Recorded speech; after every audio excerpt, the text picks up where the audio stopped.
So this is Gauri. I'm a high school sophomore. I'm in grade 10 from Himachal, India. And my paper was titled The Indo-Pakistan Partition of 1947, Tracing Memories and Impact in Small Towns. Um, so this is the introduction of the paper, and I would like to touch up a bit on the partition and its impact and the two towns that I researched in. So in August 1947, a line was drawn in the northwestern frontier of India, dividing it into two distinct nations, India and Pakistan. An eastern province, East Pakistan, which is now the country of Bangladesh. It was created in 1905, but it separated from Pakistan or West Pakistan in 1971. For a lot of people and a lot of intellectuals, academics in the world, uh, partition looked like the result of a colonial divide and rule policy. Uh, but along with that, it also had a lot of other causes that led to the bloodshed of almost 1 million people and displaced around 15 to 20 million people. This was a result of consequence of years of political instability, aggravated by an identity clash between the Hindus and the Muslims. And the repercussions were such that the people who were displaced, Sikhs and Hindus, they fled to India from Pakistan, whereas Muslims fled to the west and east Pakistan. And for those of who were migrating, it meant losing the sense of belonging and connection. And many of those who were unsuccessful at fleeing, they were also killed in riots. Although independence was a celebratory event for both the countries, it had a lot many short and long-term geopolitical, economical implications, and also on the social front.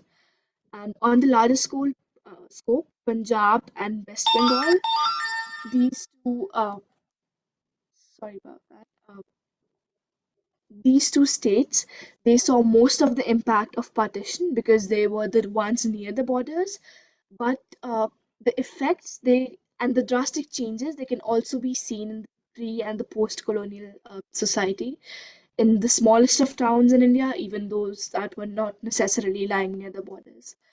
And this paper particularly examines the case of two small towns in North India, Bajora and Mandi.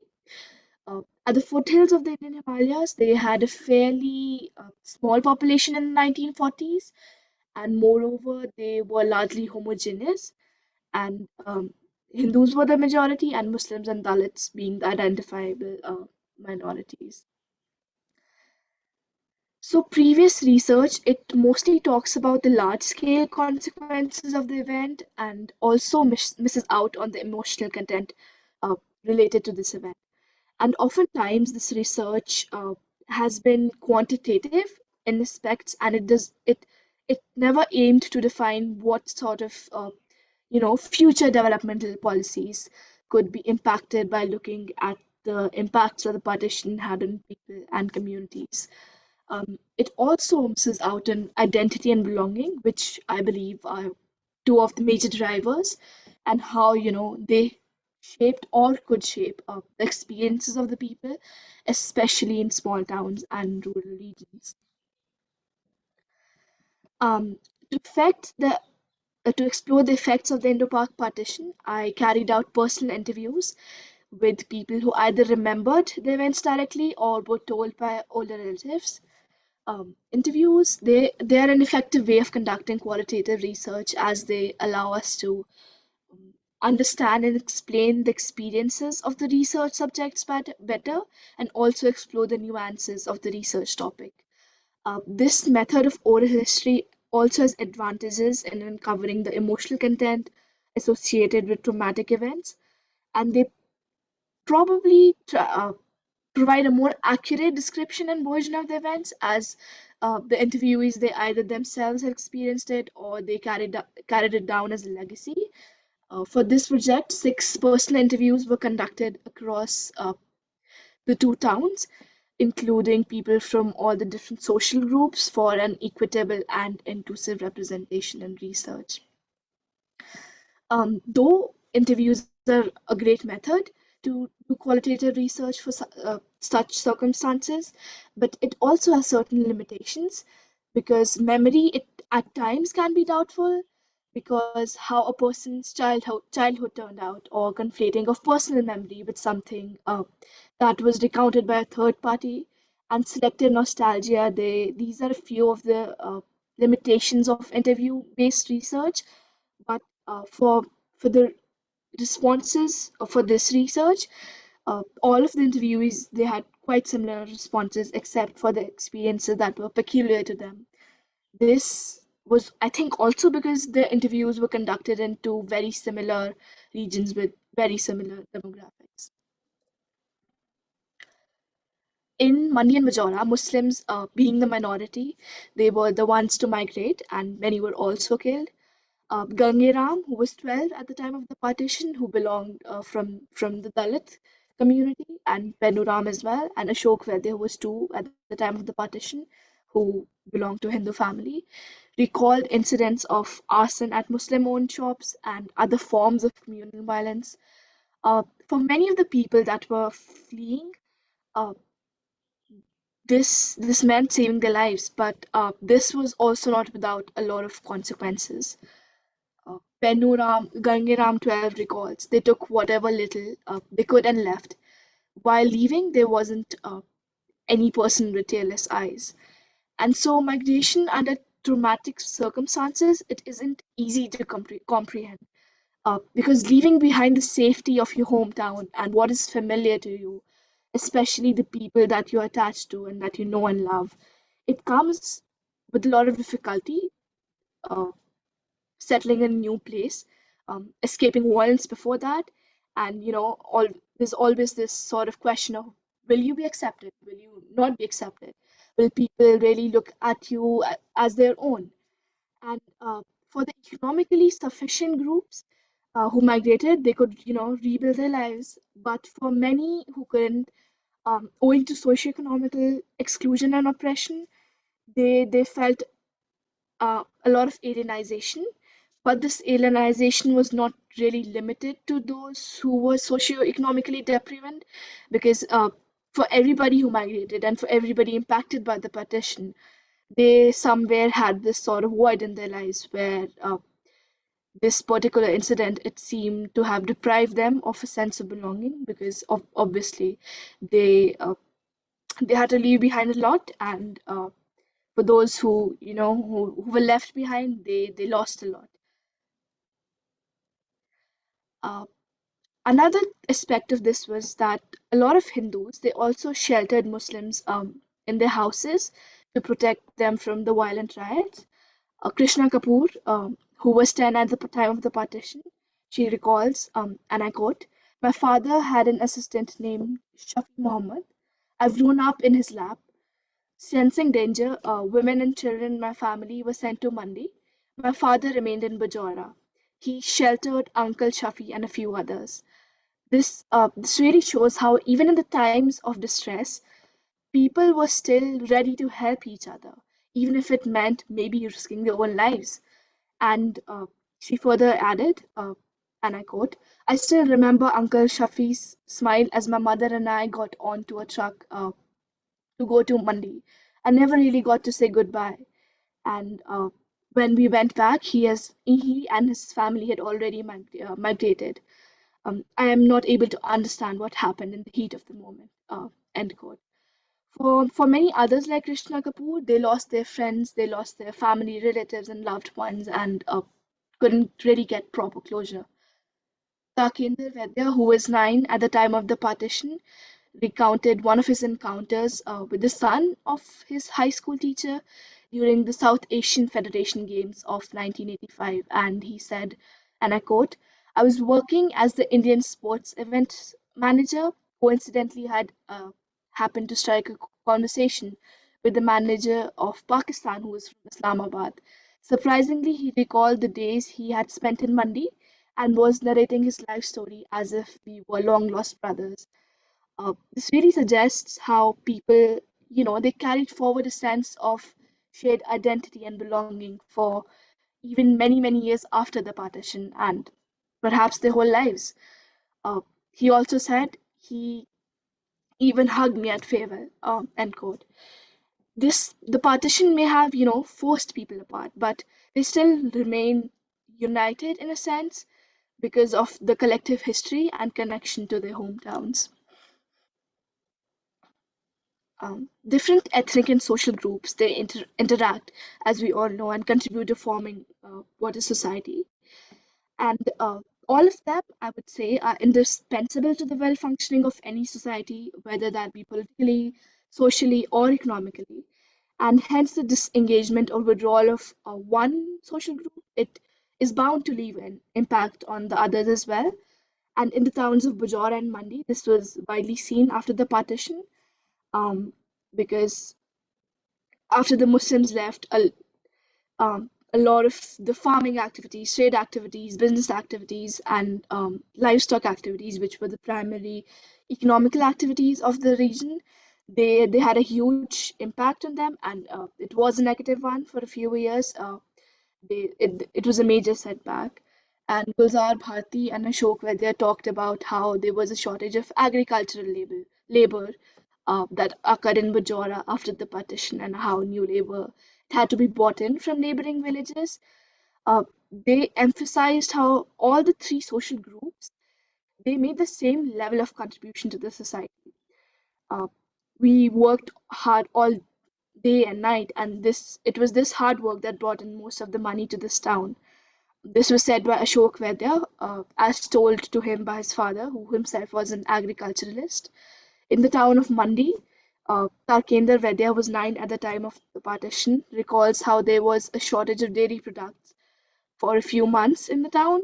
He also remembered, and I quote, "There were artisans and potters too. I remember seeing one of the potters come to the town square to sell clay utensils for one last time in the July of 1947, and never got to see his lively face again." End quote. There obviously was a lot of nostalgia for the pre-partition days, which might suggest that memories, even though are not fully reliable, as seen through rose-tinted spectacles, but on the other hand, all the interviewees they insisted on the same story, despite the differences in their experience, suggesting that memories of the pre-partition days were, as is described, harmonious with consideration and acceptance, except for the Dalits who were mostly excluded. And even though there's a sense of shared transcendence within individuals and groups affected by the partition, what meant as emancipation and independence for certain groups didn't mean anything for the others, and worse still, it meant that they would now be exploited by their own fellow countrymen for the next few decades. And moving into the 22nd century, people divided by the unrighteous caste system in India, they still face exclusion and oppression in many regions of South Asia, and more strongly in the rural ones. I would now like to share a few images of the interviewees, and Penu Ram, 6 at the time of the partition, recalls, "I've seen many of us work as manual scavengers, even until late in the century. Society treated us as if we weren't human enough. It hurts to be treated this way. And even though India got independence, we never did." He painted a picture of the trauma associated with those at the bottom of these unfair social divisions belonging from the Dalit community, which is a lower caste in India, divided by obviously the caste system. Gulzar Bharti, he recalls how the partition it pitted seed of communalism within the Hindus and Muslims of the region, and he said things were never the same again. People they started behaving indifferently, as if some thing was off in the air, as if toxic black smoke had infiltrated it. You couldn't breathe freely. And looking at this, one could say that there was a larger divide in the society that occurred after the partition and because of the partition, I would rather say. But emotional and material legacies, they still continue to impact the people of the region. Gangeram 12, he talked about how after the riots ended, he went to the house of a Muslim ironsmith, uh, and he said that it now looked like as if a hurricane had passed through the place. And he picked up a flat iron skillet lying on the floor. And to this day, it's still there in the village, and it is used in almost every village function, as he says it is. Uh, and I guess, people come and people go, but things, both emotional, both material and immaterial things, they get left behind, and I guess they're incorporated by the society and uh, either remembered or used. So for the key findings, as I said earlier, the all sorts of legacies they still continue to impact the people of the region. Different groups they had drastically different experiences associated with their independence. Those at the top of the hierarchy they could rebuild their lives, and others couldn't, owing to social, institutional, and emotional oppression. um, One of the major findings was that, contrary to what has always been assumed, the impact seen was greater than what it is even in the largely homogeneous towns, and it has been pivotal in shaping the historical, social, and political identity. And there's a lot of evidence of shared transcendence playing a large role in these societies.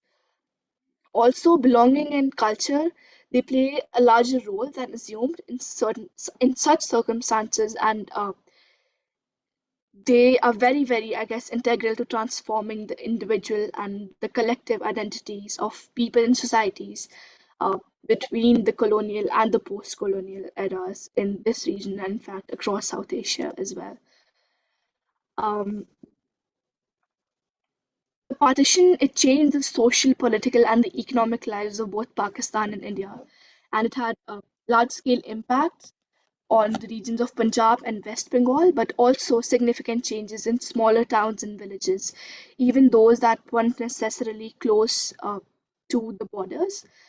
To be able to understand the bigger picture of the India-Pakistan partition, which is a momentous event in the history of South Asia and the subcontinent, it is imperative that we really consider these small-scale impacts and also include rural regions. Identity and belonging are two of the major factors that contributed to the partition. I believe they need to be explored and analyzed more. It is essential that we consider these factors while, shaping public policy for these regions. Because the need of the hour, it is not just to give out money or distribute X number of books or have affirmative action or reservation to live up to our savior complexes, but to actually go to these people and to talk to them with a will, because being respectful of people's identity and culture and hearing out the stories might sound insignificant, but it can go a long way for understanding the needs, the actual real needs of smaller communities, and transforming them individually, yet creating what we call collective impact. To recognize that we all need to be understood and that we all need to belong, it is very, very important, especially in the divided world of today. This, I firmly believe, should be given more regard while forming developmental policies for regions impacted by traumatic events such as the partition or war, etc., as well as for achieving equitable and well targeted socioeconomic development in rural regions. Um, Thank you. I would also like to acknowledge my mentor, Dr. Lydia Bilson, from the University of Cambridge, who guided me through the research, as well as Mr. Antonio Rolo Duarte, who was a TA throughout the research program, as well as Cambridge Center for International Research, for providing this opportunity to me. And I would love to now hear any questions or comments that you all might have. Thank you so much, Gauri. And now we'll once more open the floor for any questions. Once more, feel free to either just type it out into the chat box or unmute yourself and simply speak up.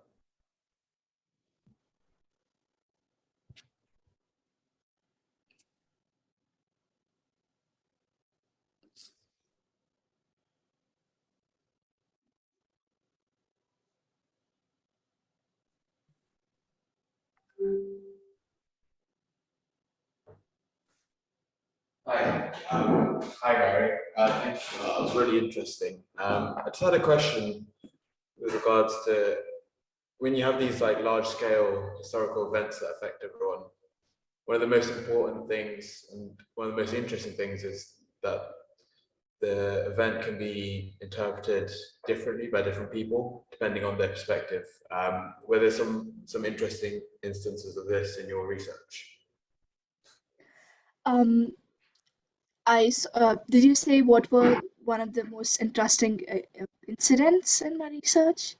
Yeah, Sorry, I just couldn't hear you. sort of where the partition was kind of the same event during the partition would have been interpreted differently by the different groups.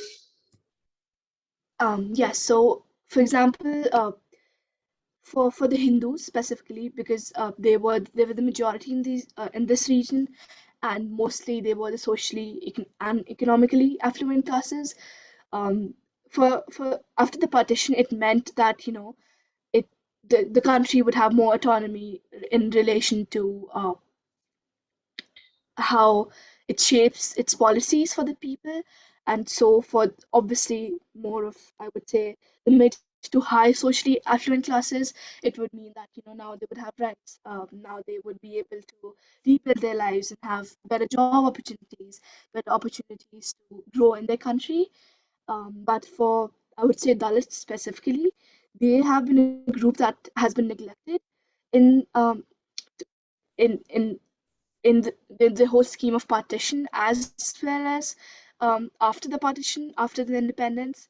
And so even until like late in the 20th century, and going up to even today, they were especially in the rural regions excluded and oppressed a lot in matters such as they might have been able to economically maybe uplift themselves because of the policies that the government had, but still they were they were excluded from the society, and they weren't treated as nicely because obviously because of the caste system. And so this sort of for them, independence didn't really mean independence, and they continue to suffer.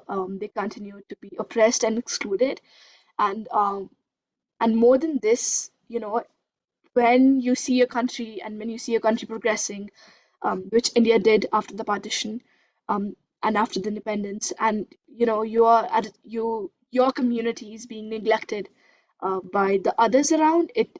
I guess it's sad to see it, and it is obviously even sadder to experience it in real life. Other than this, again, certain communities, um, they were able to uplift themselves, but others, they couldn't even be represented on the scheme of things, such as Dalits, such as to some extent the Muslims and other groups. And so for a lot of the Dalits that I interacted to, they didn't have a lot in their lives. It was a lot of these experiences that they held on to from the pre-partition days. And they obviously there was this sort of I would say sense of overwhelming uh, emotions that they've been neglected all their life, and they aren't really accepted in their own home country. And I guess that brings a lot of alienization, which is again opposite to what the world is trying to achieve for its people, that is belonging. So I hope that answered your question well. Yeah, sure. That was really interesting. Thank you. Thank you.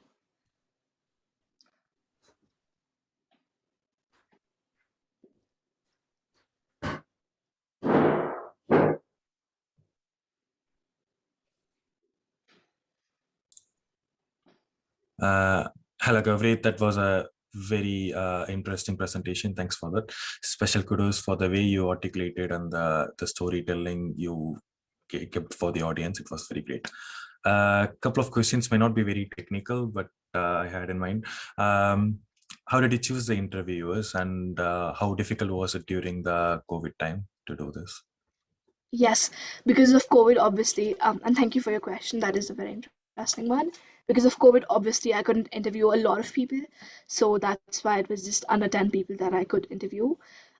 Since it is a very small town, and it's not really, it hasn't been talked about much in the scheme of like global academia or even like any other platforms.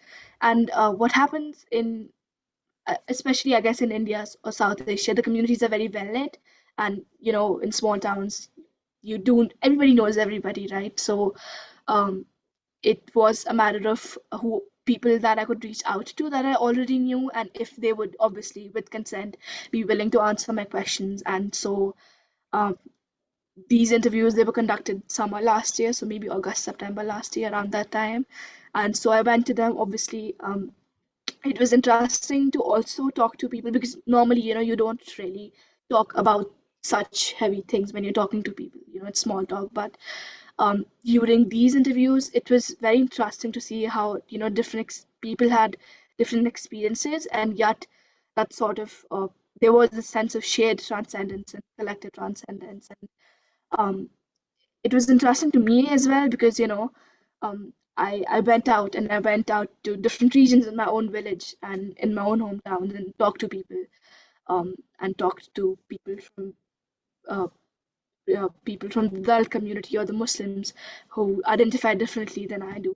And so I guess it really showed me that once in a while it is important to go seek out diverse perspectives and narratives, because firstly, I think Gen Z would be the last generation to actually hear about these things directly from people. So it's important to obviously preserve these experiences and the stories and the legacies, and more importantly, you know, looking and listening to things that are different than how you've grown up, or how you perceive life.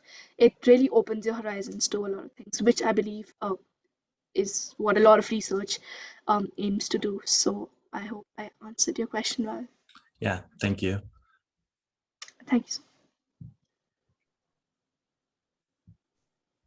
Yeah, and I'll just maybe close with one other question, which is, so a big part of your research is sort of focused on what you call the emotional content of this large scale historical event. And it's super interesting to be looking at these sort of events that typically we only engage with as sort of a mark in the history book at this sort of individual and level of individual memory and collective memory. So one thing that I was wondering, and obviously you were talking to people in your own village, so one thing I was wondering is whether how much of your own personal experience it informed your research, and has this project in any way changed or deepened your understanding of your own experiences? Yes, thank you for your question. So obviously, with the interviews, I did want to make sure that I was talking to people who identify differently, so that that it would be well represented, and I guess a diverse narrative in the research, and that I was including everybody and everything. And so I think it was, for me personally, very interesting, because till now I've only talked about the partition with my grandparents, who I also interviewed for this research.